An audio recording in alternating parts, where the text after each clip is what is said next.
Entertainment venues are still closed under the governor's order, and that is hitting local companies hard. But one is using technology to make sure their customers will follow social distancing guidelines. News 13's Courtney Allen joins us tonight live from her home with details. Courtney? Dean, Electric Playhouse was only open for 6 weeks before the pandemic shut it down. They're now redesigning their experience to make sure everybody who comes back to play is able to do so safely. New games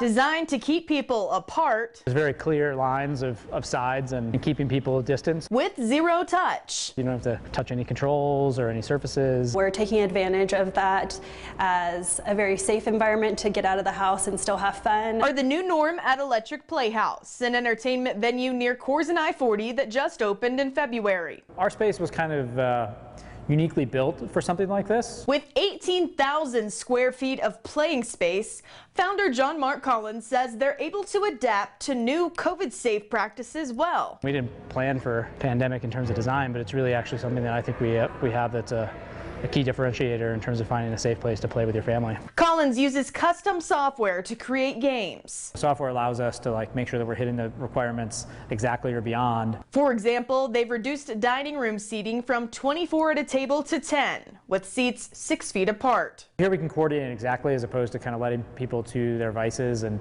maybe getting too close or not knowing the bounds. Games track people's motion, keeping players as far away as possible. Push them in an area that will keep them at a good distance away from the other players. They've also put up nets and are limiting families to 1 hour of play when they're allowed to reopen. Only your family can play one game for a little while and then rotate out with another family. It allows us both to have a little better flow, but also be able to sanitize in between.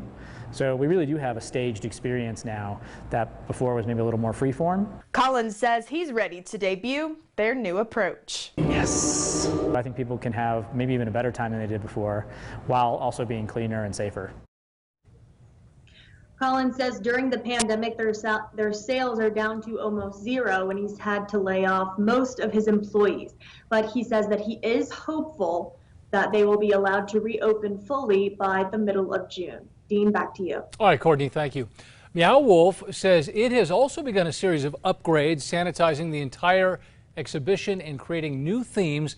They say they will announce more social distancing policies, as well as contact-free ways to purchase tickets, check in, and enjoy their exhibit closer to their opening date.